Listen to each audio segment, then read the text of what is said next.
Okay, guys, so I'm Robbie Krieger, the Flip Flop Flipper, and I just got to address the elephant in the room here, because every single day for the last 2 years, I get more and more of this gringo go home, or hey Flip Flop Flipper, you're a colonizer. Hey Flip Flop Flipper, you're a gentrifier. Si hay alguien parásito en este país, son los inversionistas. They say the investors coming in are gentrifying their communities and displacing them. Que hay una intención de abandonar el país para que vengan otros a comprar y a sacarnos de aquí. Well, I've been doing this real estate investing thing for basically my whole entire career. For 25 years, I've bought distressed properties, fixed them up, and then resold them. And no one has ever told me that I was a gentrifier before I came to Puerto Rico. And so I wanted to look into it. Am I a gentrifier? Am I a part of the problem? Am I the face of the problem right now? It certainly seems so. I get probably 50 things a day where I'm told, hey, go home, or colonizer this, or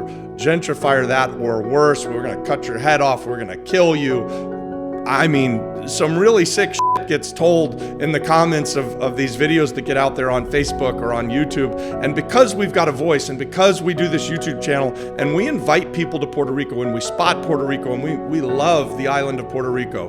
We want to see the island thrive. We want things to get better. And so that gets classified with certain people as gentrification and as only bad. And these people who are putting out these kind of racist, disgusting comments, you know, they're not really even watching the content. They just, now I think at some level, they just see me and they tell me gentrifier, go home. But I put out content about Orlando, Florida, and I get go home gringo comments on it. And I'm like, hey, this is home. I've been here my whole life. But now for 5 years, I've been living on the island of Puerto Rico, and we've been doing business in Puerto Rico. And guys, we came to Puerto Rico because there's opportunity here. There was more opportunity for us to do business than there was back in the States. And I believe with all of my heart that for the first time in over a decade, Puerto Rico has a thriving economy. It's got a positive growth in the economy, and positive growth with the people, more people moving to the island than moving away from the island. But at the same time, there's a housing shortage, right? So there hasn't been development. There hasn't been a creation of new places for people to live since like 2005. So new houses aren't being built. New apartments aren't being built. This is why there's a housing shortage. Then you get the storm of the century, and it knocks a bunch of houses off of the island and creates this bigger housing shortage. So something has to give. Something needs to happen. The island is either going to flourish and have development, or it's going to stand pat and people are going to struggle and continue to see more and more struggles, right? Like, how do you solve a housing crisis? Well, it's not by saying, hey, don't move here. It's by saying, let's build more houses. It's by putting more supply to meet the demand. That's the way economics works, right? So there's a massive supply right now, and there's a housing shortage, and somebody needs to meet the demand.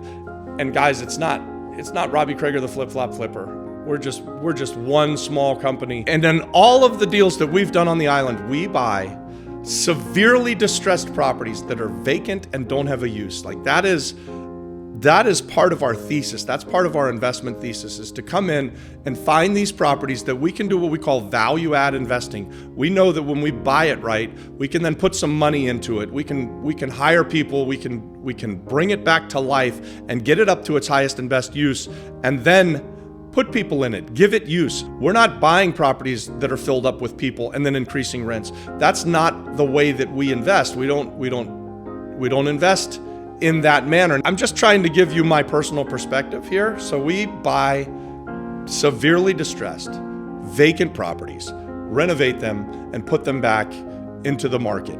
And a lot of what we've done on the island has been to create housing where it didn't exist. We have projects that we've done that are small complexes of 3 family houses up to about 10 family houses. Those have been our bread and butter, and we've bought these buildings that were empty, fixed them up, and then rented them out, long-term rents.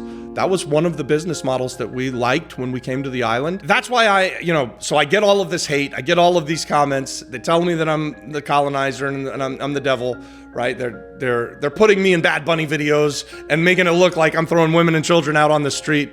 And I'm not, guys. I mean, that's just not who we are. Again, we've been here for 5 years. I'm a small business. Every single deal that we've done, we've partnered with locals, local contractors, local lawyers, local partners who have come in with us that we met on the island that we didn't know before we got here.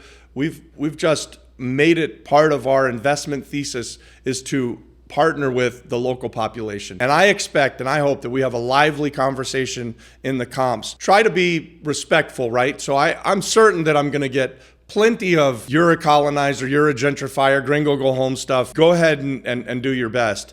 But for those of you out there that are listening that actually think that you wanna have a conversation, let's have a lively conversation in the comments. Let's talk about some of these things. Let's get into it, right? I'm definitely trying to raise property values. And so on some level, whenever we buy something, we may be gentrifying. But I have questions about if I go into a neighborhood and I buy something that used to be housing, but it's been sitting decrepit for 10 years, and we bring it up to today's standards and we make it livable and we make it something that families can enjoy and use and get the benefit of, and I put it on the market, especially in an area like Puerto Rico where there's a housing shortage.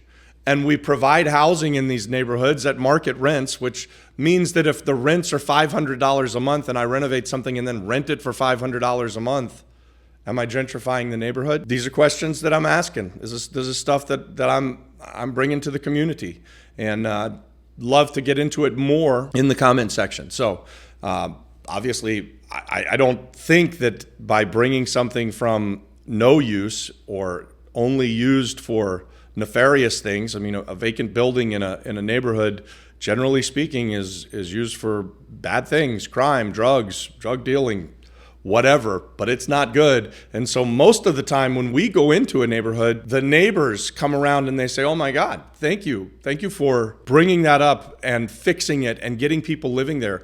Over the last week, twice I've been in Levittown at our 8 units there. We bought a building that had been vacant for years and years. It was a bank-owned building. It didn't have power and water. It just sat vacant. It was a blight on the neighborhood. The neighbor comes out every time I'm there and thanks me for having fixed it up. So here's just some stuff I pulled off of the internet as I was trying to research this topic of gentrification. Gentrification often leads to commercial development. It often improves economic opportunity, it lowers crime rates, and it increases the property values, which benefits existing homeowners and property owners in a neighborhood. Something else that I read on the internet, that I didn't know this, but did you know that when Starbucks went into a neighborhood over the last 15 or 20 years, within a quarter-mile radius of the new Starbucks, property values over a 5-year period of time rise by 96%. In neighborhoods where there is no Starbucks, property values in the same time period were rising by about 60%. Here are some other benefits of gentrification. It increases the local tax revenue. So when you buy a property that's a commercial property and it has no use, nobody in there, there's no commerce going there, there's no taxes being paid by the people who are buying goods and services. Property taxes generally aren't getting paid on these properties, especially in Puerto Rico. If you've got a vacant building that's been sitting there for 10 years, bring it to the bank. I guarantee you nobody's paying those taxes, right? Those property taxes are just sitting there accumulating year after year after year. So when a real estate investor comes along, and I get this comment all the time, "Oh yeah, you gringos get to come in and buy these things and you don't have to pay taxes." Wow, that's a bunch of crap. That's a load of bull that you've been sold that just isn't true. When we buy a vacant building that's been sitting for years and years, the taxes get paid, guys. If it's been sitting for 11 years and the taxes haven't been paid for 11 years, when we purchase it, the day we purchase it, the CRIM gets a check for those 11 years of taxes. Yes, sometimes there are amnesties. There are times that the government allows people to pay these property taxes at a reduced rate, and to the extent that we can fit into that window, we have done that sometimes when we're buying things. But for the most part, we don't know when that's going to happen, and so when we close on a property, the taxes get paid, and the taxes continue to get paid after we buy it. So we're in there fixing it up, and we're not keeping it in a dilapidated state. We are going to pay the taxes for the entire time that we own it. So the property taxes are paid to the city. That's a good thing, guys. That gives the city more revenues to do more things like build parks and fix the streets and maybe tackle whatever other problems there are. Gentrification, generally speaking, will draw in more businesses. So once things start to improve in an area, and we're here on Juan Ponce de Leon, historically was like the most important boulevard. It was the Fifth Avenue of Puerto Rico, if you will. This was where all the commerce happened. This was where everybody went shopping. This was where businesses were located. And I'm talking about going back into the 60s and the 70s. This place was thriving. And then over a period of time, it kind of went into disrepair. It became this place where there were drugs, lots of homeless people. There was problems with no businesses wanted to be there. So they left, and building after building after building became vacant and became in disrepair. I should have actually researched what's the word for when a town goes down.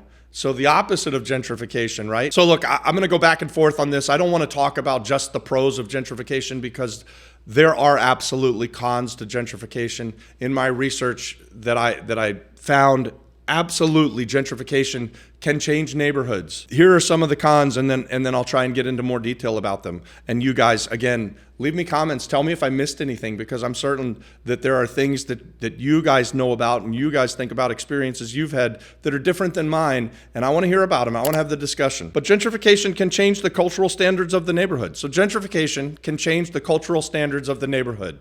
What's that mean? Well, let's go back to the Juan Ponce de Leon. There is an area here near where this office is, where we have this studio, where we park our car, and we call it Heroin Alley. Why do we call it Heroin Alley? Because there's frickin' needles all over the place. I mean, they're just live. Somebody stuck it in their arm, and then they throw it on the ground, and they're there every day, dozens of them. You see people shooting up in broad daylight. Right? This is something I've never seen in my life. We're in a neighborhood where some of the most expensive real estate is across the street, the Ciudadela. And then on the other side of the street, building after building is empty. It has no use whatsoever. And what you see is drug addicts sitting on the porches, breaking in when they can, but doing their drugs, selling their drugs. It's a problem. Do people think that if things improve and those people are no longer there, is that a bad thing? So the cultural and standards, what I'm saying, while that can certainly be a con, right? It can also be put on the pro side, right? Like, so people who are homeowners around here probably want to see the streets get cleaned up, probably want to see the drug dealers go away. Here's a big one. This is probably the two biggest cons from gentrification that we hear about and that we see and that we know are real. Raising rents. Rents will rise when things get better. So if you clean up the street over there off of Juan Ponce de Leon, and there's no longer drug dealers, and there's no longer vacant building after vacant building after vacant building, and now there's a cafe, there's a coffee shop, there's a business, there's an apartment building, right? Rents are going to rise, and that's a problem, because people who are living in the buildings that do exist on this street, rents will rise for them as well over time. Now, this isn't something that happens instantaneously, and renters typically sign one-year leases, so the research isn't clear on exactly how much cause and effect there is from gentrification, but is it a problem? Absolutely. Rents will rise when things get better, and so that's a con. That's certainly a con for the people who are renting and living in that area and have been there for a long time. Again, I'm talking about Juan Ponce de Leon a lot, but this building next door to us, I have a friend, her name is Lourdes. She's an elderly woman. She's been living in that apartment for 6 years on Section 8, Plan Ocho. And somebody recently bought the building. I'm not sure what they plan to do with it, but they are asking everybody in the building to move out. So Lourdes is looking for another apartment. She needs to find something that's Section 8 approvable, so it has to pass Section 8 standards. And she only pays $600 a month through Section 8. Section 8 pays $540 or so. She pays $60 a month out of her own pocket, and it's difficult for her. I've had conversations with her. We've talked about how I would set her up with one of our property management companies and try and help her. And so we've gone through that, right? She's looked at every place from Bayamon to Rio Piedras and in between. And so far, she hasn't found the place to move. My property management team is going to take her around and show her some of the things that we have. We'll see what happens, what comes of it, right? But it has to be a good fit. It has to be something that she would be comfortable with, and it has to be in the right price range. It has to be in a spot really where she can easily get to shopping centers and things like that, because she's an elderly woman, she doesn't drive. So I see it, guys. I see that this actually does happen. Now, I don't see it as much as it gets kind of put out there by the media. Like I don't think that whoever bought this building, there's a man, he bought the building. I tried to talk to him about what he's going to do with the building, but he didn't want to talk to me. He didn't want to tell me. But I don't see him throwing people out overnight, right? Like, so this is something where the tenants have known for a few months that they're going to have to leave, that their lease, when their leases come up, they're not going to be invited to sign another lease. So rising rents and people having to move, that's real, that exists, that's a problem. And so we need to be thinking about, as real estate investors, or in the larger extent as real estate developers, to the extent that any of you become big developers like Ciudadela, there are ways that communities can come together and plan for where will people go and how will housing happen. And so these are things that I'd like to have, again, a lively conversation inside of the chat and discuss this stuff. What are some solutions? Why should people have to move from a neighborhood that they've been in for a long time and that they know and that they love and that they feel safe and secure in?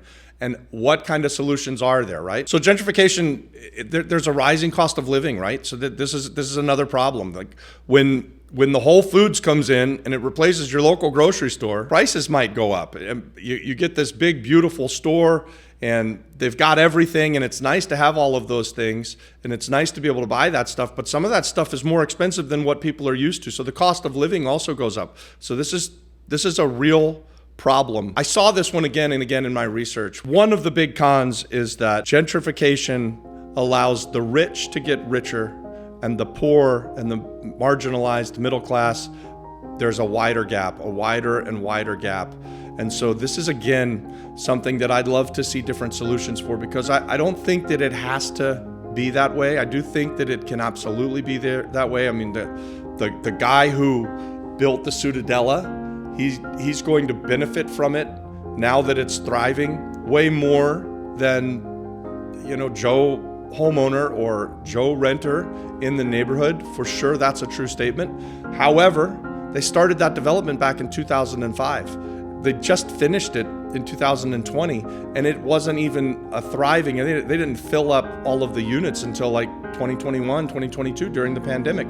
So they went an incredibly long amount of time with a ton of money, capital expenditure out there without much of a return at all. In fact, the first developer, I think, went under, and it's only the second person who came in and bought it from the bank that's actually made it successful and taken it to something where it's profitable. Gentrification will, in many, many cases, bring an increase in conflict in the community.